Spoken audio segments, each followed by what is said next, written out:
Bueno, reanudamos este almuerzo semanal del Grupo de Comunicaciones Corripio, dándole la bienvenida a don José Alfredo Corripio, quien se incorpora con nosotros. Y estamos con tres economistas, Richard Martínez, del TEC, tenemos también con nosotros a Henry Ebrard y a don Antonio Siriaco de la Universidad Autónoma de Santo Domingo. Antes de irnos a la pausa, le tocaba la palabra a Dilenny, por favor. Por favor. Gracias. La subida de tasa de manera constante, como bien cada pena, ya van a 500 puntos básicos. ¿Existe un rango meta de esta subida o puede quedar abierto? ¿Hasta cuándo ustedes creen que podría subir? ¿Y cuáles sectores podrían afectarse? ¿Podemos hacer ese micrófono? Mira, yo creo que aunque técnicamente hay una serie de, los economistas usamos una serie de reglas para establecer hasta qué punto esto puede llegar. Sin embargo, los incrementos en la tasa de política monetaria están muy supeditados a las decisiones de la Reserva Federal de los Estados Unidos. Y en la medida que allí la Reserva Federal de los Estados Unidos incremente su tasa de política, eso también tendrá repercusiones en la tasa de política monetaria en la República Dominicana. Si uno observa, en la medida que allí se incrementa, entonces aquí se incrementa. ¿Por qué? Por un hecho muy simple. Cuando la Reserva Federal incrementa su tasa de política monetaria, eso induce a un incremento en la tasa de interés a nivel internacional. Y si la República Dominicana no lo hace, entonces el diferencial entre la tasa internacional y la tasa nacional va a ser muy grande. ¿Qué significa eso? Que los instrumentos de inversión extranjeros tendrán mucho mayor rentabilidad que los instrumentos nacionales. Entonces muchas personas lo que hacen es que sacan su dinero, invierten fuera y dejan de invertir en la República Dominicana. Eso tiene un impacto también en el mercado cambiario. En la medida que eso es atractivo, y en esa medida hay fuga de capitales. Y por eso es que la reacción del Banco Central ante cualquier decisión que tome la Reserva Federal de los Estados Unidos cuando incrementa su tasa de referencia, también aquí lo hacemos, para evitar obviamente que salgan capitales. De manera que eso está y estará muy supeditado a las decisiones en lo adelante que haga la Reserva Federal de los Estados Unidos. Mira, con todo el debido respeto, obviamente, hacia la figura de don Héctor Valdés Albizu, yo entiendo que el gobernador no es central como el DJ de la economía. ¿En qué sentido digo eso? Que está la música que él quiere tocar, que sabe tocar, y está la música que la gente le está pidiendo. Entonces, con eso él va componiendo y va modulando. Entonces, la tasa de interés no es un elemento solo que tiene que ver con, mira, yo tengo que bajar la inflación acá, tengo que tomar en cuenta qué está pasando con la tasa de interés en los Estados Unidos, que se sabe que va probablemente subir por lo menos 100 puntos más de aquí a fin de año, o sea que va a estar, debe cerrar el año entre 3.25 y 3.50, está actualmente entre 2.25 y 2.50. Uno pudiera pensar entonces, en vez de cerrar en 8, pudiera llegar a 8.5 aquí, pero aquí hay otro elemento, que es la implicación que tiene, como lo dijo Siriaco, el tema del tipo de cambio. Entonces, quizás ahora ha venido el momento cuando, como ya no está subiendo la tasa de inflación, y aún está bajando, que es la general, que como dijimos, la subyacente ya no está subiendo, pero no ha empezado a bajar, probablemente empieza a bajar a partir del mes que viene.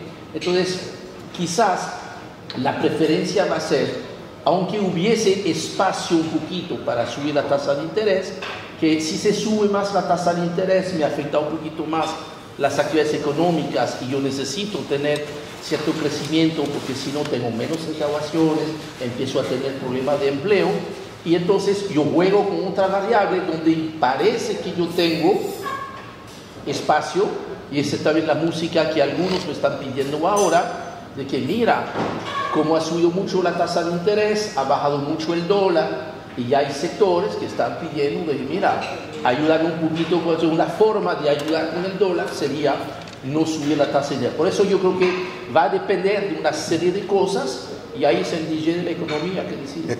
Sí, Perdóname,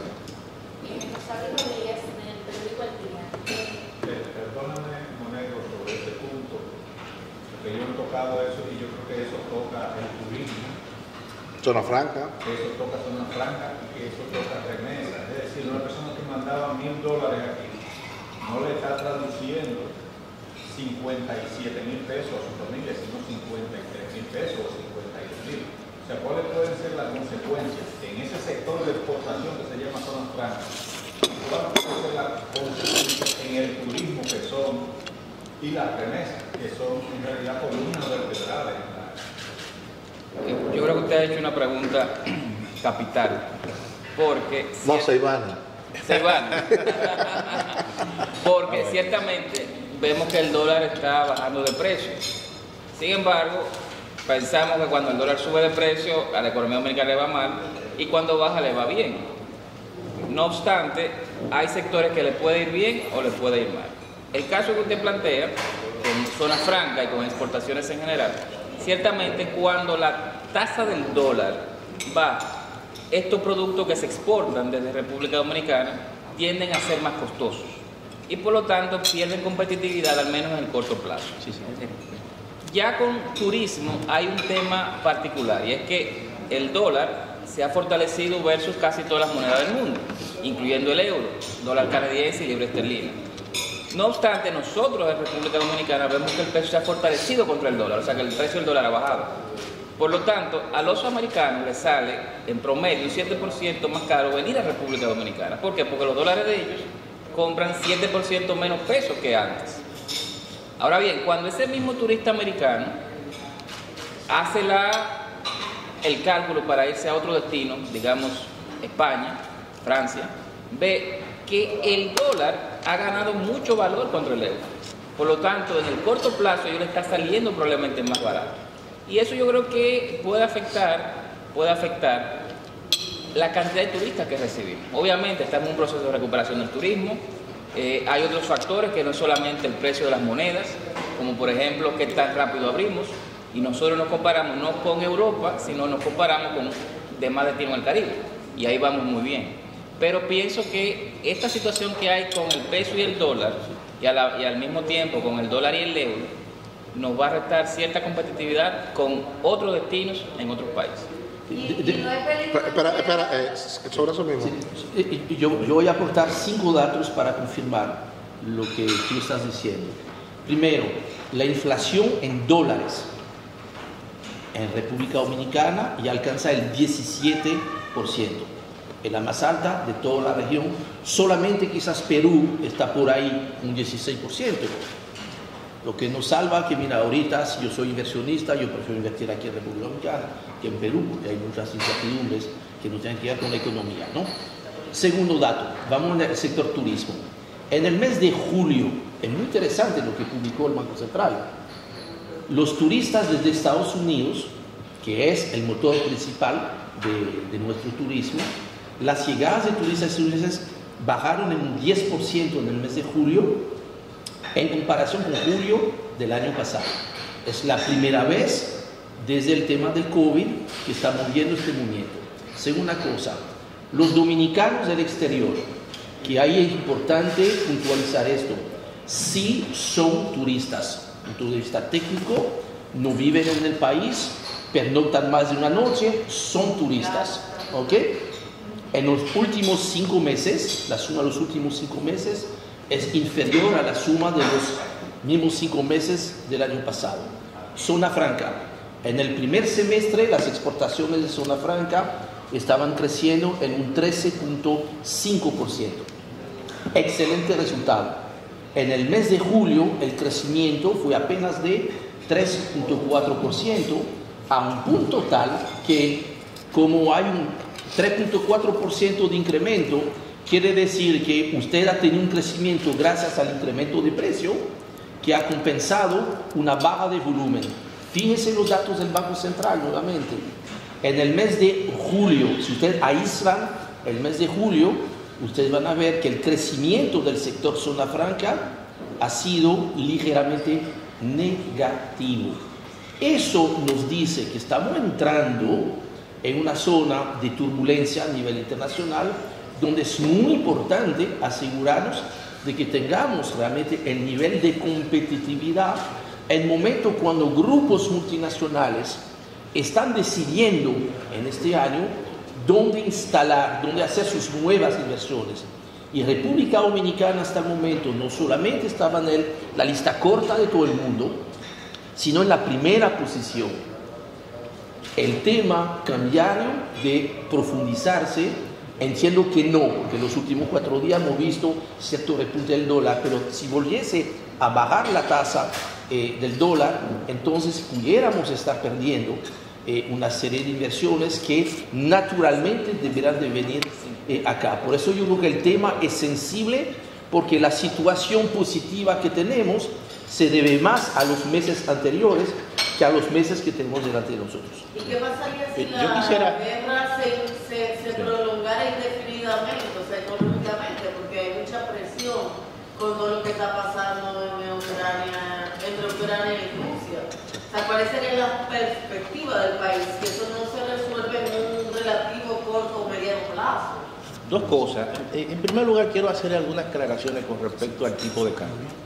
Creo que todo el tema de la apreciación del tipo de cambio obedece a 2 elementos importantes. En primer lugar, ha habido un desempeño muy importante de los sectores orientados al exterior. Un turismo que se recupera, remesas que van a sobrepasar, llegarán a la vecindad de los $10.000 millones, y otros sectores, evidentemente, que han tenido un buen desempeño. Ahora, hay que tomar en consideración que también esa apreciación del tipo de cambio obedece en un contexto inflacionario a una estrategia de mantener determinados precios que inciden mucho en el costo de la canasta básica relativamente estable. Por ejemplo, un tipo de cambio mayor significaba que la factura petrolera en la República Dominicana hubiese sido mayor.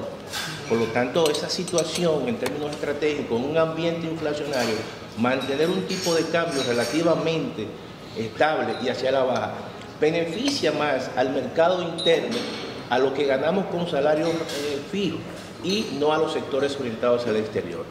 Claro, eso es una tendencia que debe en un momento determinado cambiarse, pero en el caso de la zona franca han tenido un cambio estructural importante y quizás en parte eso le ha permitido tener una demanda de bienes y de exportación muy alta. Por ejemplo, la zona franca hoy en día en la República Dominicana han pasado de ser productora de textiles a productora y exportadora de insumos médicos. Eso significa que el valor agregado en ese sector se ha incrementado y la demanda que hay hoy en día en insumos médicos es muy alta. Incluso la República Dominicana se ha convertido hoy en día en uno de los principales exportadores de América Latina y el Caribe de productos e insumos médicos, y eso se hace en la zona franca. Por lo tanto, eso le da un plus muy importante para que siga exportando. De manera que quería hacer esa observación. En el caso de la pregunta, el entorno internacional siempre estará pendiente para la República Dominicana. Siempre un país pequeño, un país abierto, un país con sectores que están orientados al exterior, como el turismo, el sector agropecuario, que depende mucho de insumos importados. Claramente, esta situación, si no se resuelve, mantiene en tensiones mercados tan importantes como el mercado de los hidrocarburos, el mercado de las materias primas. Y evidentemente eso genera una tensión, no solamente para la República Dominicana, sino también para todos los países en el mundo. De manera que gran parte del comportamiento de nuestra economía y del futuro está muy supeditado a la situación que está ocurriendo en el conflicto bélico Rusia-Ucrania. Bien. Sí. Rosario Rodríguez, del periódico El Equipo. Ahorita hablamos del crecimiento económico versus la calidad de vida. Antes, por ejemplo, los padres de nosotros tenían un empleo y mantenían toda una familia, pero hoy en día los jóvenes de ahora todos los padres sin empleos. Entonces, si pudiera un poco, por favor, abordar qué está pasando sobre esa nueva ola del pluriempleo, qué representa esto para la economía y qué representa esto para el particular. Bien, yo quisiera, antes de responder tu pregunta, hacer un comentario sobre la pregunta de María. Y es que, ¿qué va a pasar si la guerra de Ucrania o la invasión de Rusia en Ucrania continúa es algo difícil de saber. Ahora mismo estamos en una especie de estado de equilibrio donde los precios de las materias primas están bajando. Puede ser que la guerra se recrudezca y eso haga que suban las materias primas agrícolas que exporta Ucrania y que exporta Rusia. Puede ser que se resuelva el problema y ya las perspectivas de crecimiento en el mundo sean diferentes y por lo tanto, al haber más crecimiento, se espere que va a haber mayor demanda de materias primas, mayor demanda de petróleo, mayor demanda de gas natural y comiencen a subir de precio. Entonces, hoy es difícil saber qué va a suceder. Y la realidad, como dijo Ciriaco, es que República Dominicana es muy vulnerable, sobre todo a cambios en los precios de materias primas y al costo de la deuda que va a emitir el año que viene. El año que viene se tiene que emitir 4.000, 5.000 millones de dólares en deuda, tanto para pagar deuda que vence como para financiar el déficit del año 2023. Y esa deuda va a colocarse en bonos soberanos que van a ser 200, 300 puntos básicos más caros, o sea, 2-3% más caros. Y eso obviamente nos afecta porque tenemos que pagar más dinero en intereses. Sobre la pregunta del pluriempleo, es una realidad. Ahora mismo hay diferentes tendencias en el mundo.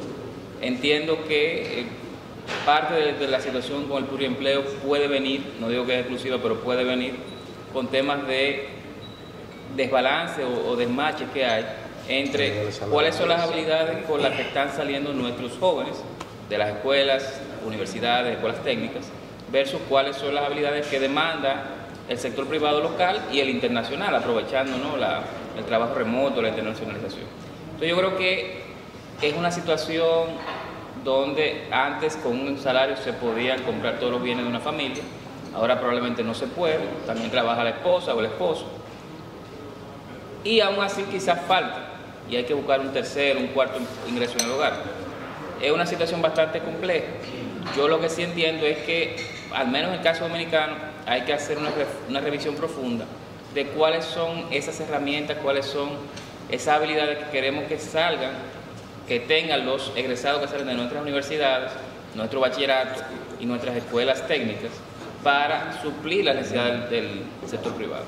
No, de nuevo hay un asunto de números, claro. O sea, si vemos la última publicación del Banco Central con el tema de la inflación, la canasta del quintil 1, o sea, el 20% de los ciudadanos más pobres, ya supera los 25.000 pesos.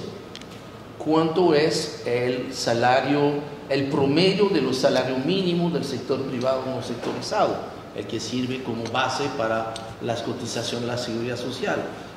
Un poquito más de 16.000 pesos, nada más.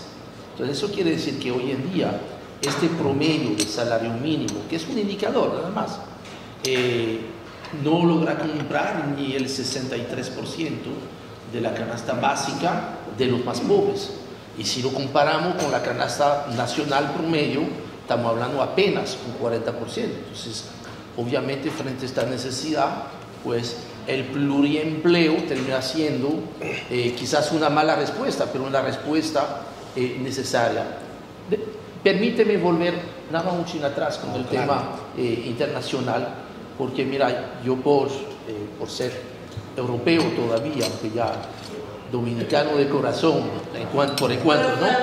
Sí, todavía tengo el pasaporte y ustedes por la crisis lo tengo siempre aquí. A mano, ¿no? Porque uno nunca sabe. Entonces, yo pensaba que tú eras dominicano ya. No, ya. Estamos en proceso. Entonces, fíjese cuál es la situación. Yo todos los días hablo con mi hermana que vive en Dinamarca y mi hijo que vive en España. La situación es la siguiente. Yo creo que estamos entrando en un momento patético en Europa. La gente acaba de regresar de vacaciones. Las vacaciones ya terminaron y la gente se está enfrentando a la realidad. ¿Cuál es la realidad? Para las empresas. Imagínense al señor Corripio que le diga, mira, a partir del mes que viene no va a haber gas. Sencillamente la decisión que debe tomar el señor Corripio es probablemente reorganizar la producción, cerrar algunas fábricas y poner en suspensión una serie de contratos de trabajo. Lo acaba de hacer la mayor compañía de vidrio de Francia, que se llama Duralex. el poder adquisitivo de la gente se está achicando de una manera abrumadora. Mi hijo me decía que en España él tenía un presupuesto de supermercado de 400 euros hace 6 meses y ya está en 550.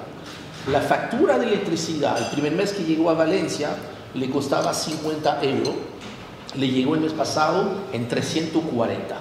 Wow. Esto es la realidad que hay ahorita en Europa. Europa, yo creo, es una olla de presión que puede estallar porque al mismo tiempo hay un problema de liderazgos políticos, hay una crisis de liderazgo bastante grande. Entonces, es probable tomar en cuenta que puede haber disrupciones muy importantes, porque si países como Francia y Alemania, que son los dos motores económicos de la Unión Europea, tienen este problema de que fábricas tienen que cerrar, que se le está pidiendo a la gente reducir un 15% su consumo energético.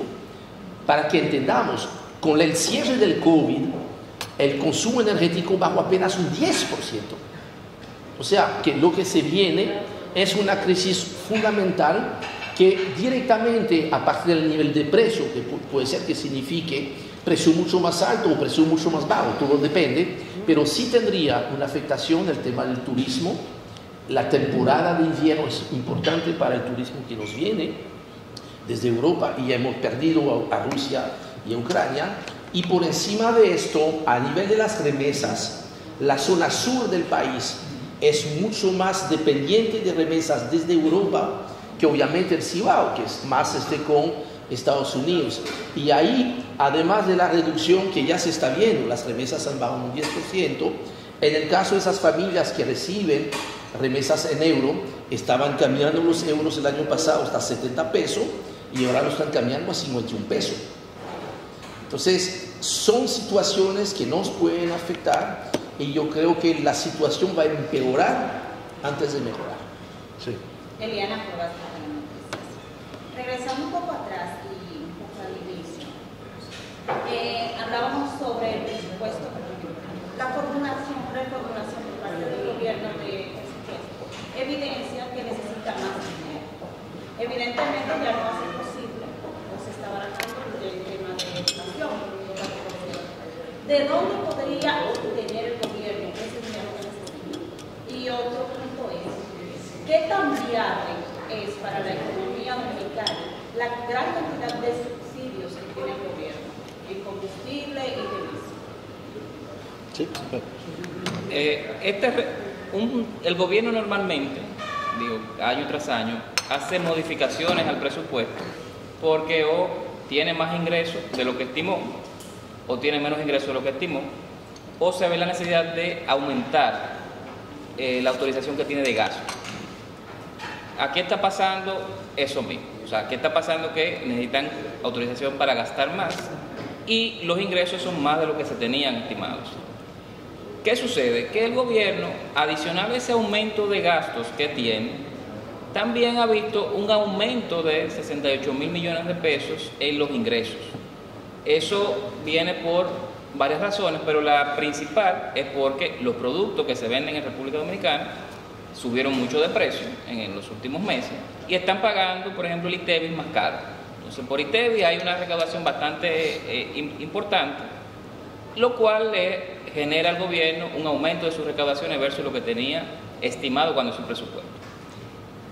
El gobierno ha reducido algunas partidas para tratar, digamos, de acomodar los subsidios. Creo que fue Jerry Ebra que dijo que eran 40.000 millones de subsidios a las gasolinas, habían otros 13.000 de otros subsidios, más los 33.000 millones de aumento de la transferencia corriente del sector eléctrico. No pudieron reducir todos los otros gastos para acomodar todo ese dinero de gasto adicional que tienen por subsidio. Y lo que hicieron fue que dijeron, bueno, la parte que quedan, que son alrededor de 30.000 millones de pesos, se tienen de deuda que se tomó el año pasado y que no necesitábamos ni gastamos.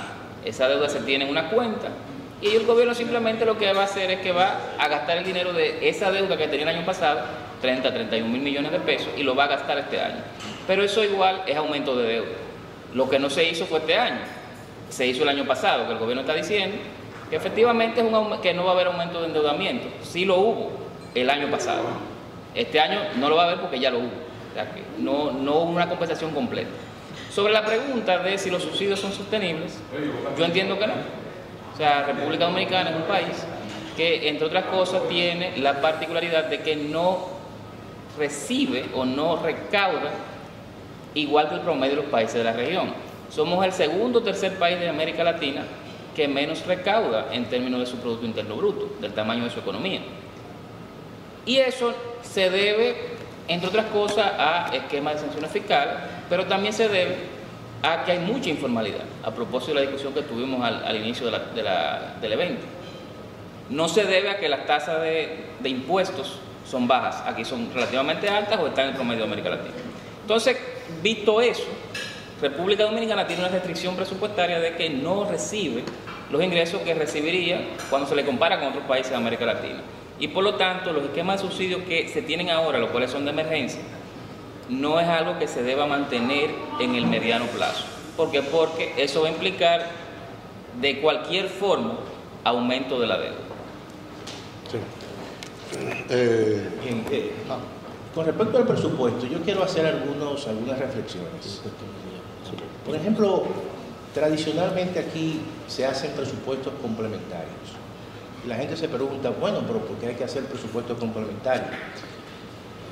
Y con eso hay que tener mucho cuidado porque per se muchas veces uno puede hacer una proyección a principio de año y esa proyección supongamos que están muy por debajo de lo estimado, en un momento determinado uno tiene ingresos que no estaban pronosticados, entonces hay que reformular el presupuesto para adecuar esos recursos.